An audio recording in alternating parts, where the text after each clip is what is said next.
Hi afternoon, Transtastic. My name is Luke, and this week's topic is dealing with rejection. I'm sorry I've been away. I've literally just been working and studying my ass off. It's just been intense, but here, hi, I said I wouldn't do this again, but I did it again, nice. So today's topic is dealing with rejection as a trans person. This can obviously be talking about a variety of different things. It can be talking about romantic rejection, or it can be talking about friendships, or other things. I guess I would preface this by saying that I am one trans person. I have my very narrow view of this, and my experiences are not representative of most other trans people. There, now that that's been said.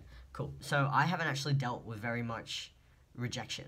I've had people not respect my decision and then turn around and accept me later, or I've had to deal with like waiting for acceptance and not being accepted. In my first early stages of my transition with my parents, it wasn't ideal, but I was never rejected outright for being trans. I was more dissuaded from being trans, and then when that didn't work, eventually accepted. I was never rejected. But I think that what I want to talk about is, instead of actually talking about the rejection, I want to talk about the fear of rejection. Because for me, that was crippling. And that was the reason why I ended up coming out to my family about 4 times. I realized I was trans when I was about 14. I didn't tell my parents for the first time until I was 15, and then I told them again at 16, then I told them again at 17, and then I told them again at 18 when I'd started hormones in secret, because I didn't tell them because I was scared that they would reject me. I was afraid of being disowned. I was concerned that I probably wouldn't be accepted. I was willing to give up my family, because I thought that there was no way that my parents would accept me, I would be rejected, and that I would have to leave, and I would never see my siblings, I would never see my family, and that that's just how it was going to be. And luckily, that isn't what happened.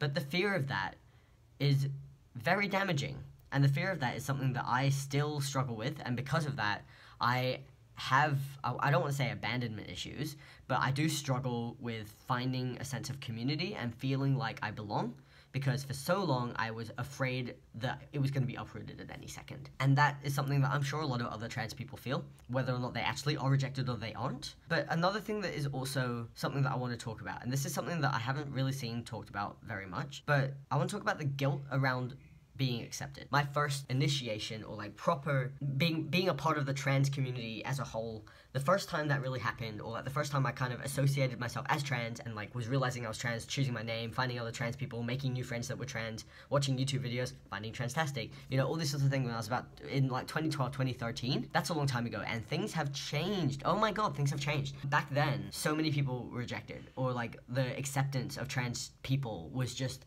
so, like, it was just like a completely different world. Like, I couldn't conceive the thought of not at least experiencing some rejection. Like, no part of my mind where I was just like, my parents will 100% accept me. And most of the people I knew and that I spoke to didn't feel the same way. Of course, there were people who were accepted, and like, you know, there were people who accepted, like, in 2013 and whatever. But I in my head, it was kind of like, being trans is tough, and like, when you come out, you're probably gonna be rejected, at least partly, for a little bit. And, you know, I was told all these horror stories about people being disowned or kicked out, and, you know, in my head, I thought that that was what was gonna happen to me, and luckily it didn't.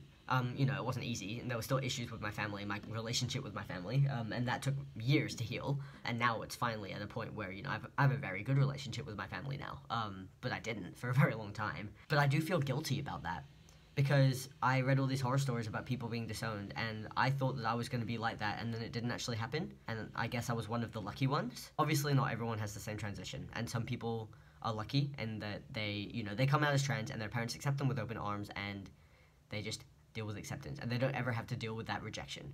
But back when I first started transitioning, I was expecting to be rejected, and then when I wasn't, it was like this sort of like, am I really trans, or like, is this like as big of a deal as it's meant to be? I had a feeling of guilt, of like, I can't complain about my transition now, and that my transition is easy because I have accepting parents, which is ridiculous.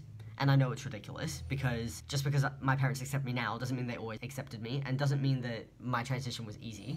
I'm just gonna wait for this drill to stop drilling. And, you know, people who were accepted right after they came out and never had to deal with that, that doesn't mean that their transitions were easy either. On the other hand, there are people who have struggled so much with acceptance and will never have accepting parents. That's the reality. Some people just won't ever experience that, and that's really upsetting. But it took a really long time for me to acknowledge that I was feeling guilty about that. I was feeling guilty about my parents accepting me, because I felt like I shouldn't have been accepted, which is like real internalized transphobia. I don't know, like, it's still taking me a really long time to actually understand the feelings that I was feeling, because I remember like when my parents accepted me, I was ecstatic. I was over the moon when they finally did accept me and when they started using male pronouns. You know, to be fair, it'd been like 4 years, so you know, it was by no means, you know, my parents accepted me with open arms, and I didn't deal with any rejection at all. But I guess I was expecting to be kicked out of home and having to, you know, run away and live my life by myself and not have financial support, and I didn't have to do that. I felt almost like I shouldn't accept help because other people didn't get the help, if that makes sense. You know, like for example, my top surgery, my parents paid for majority of my top surgery. But I don't think I've ever actually said that because I'm so afraid of saying that because my parents paid for my top surgery that I am somehow less deserving of it. Like I'm not grateful, or, you know, other trans people experience this, so therefore you haven't suffered. And like, you know, I understand that there are so many people who can't afford surgery and who work their asses off and get surgery, and like, look at me, I just got handed surgery. But I still worked really hard for it. You know, I saved up majority of my surgery funds.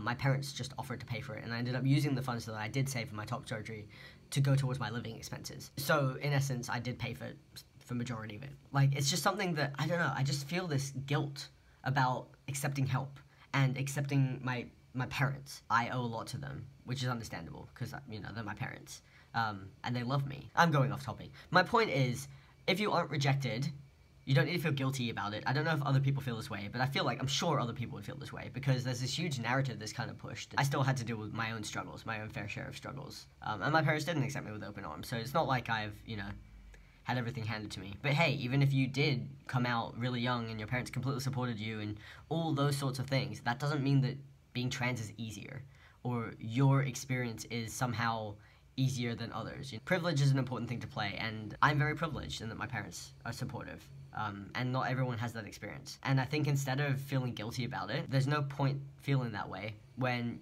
you just need to stay humble, acknowledge the things that you've been given, and acknowledge the help you've received, and pay it forward.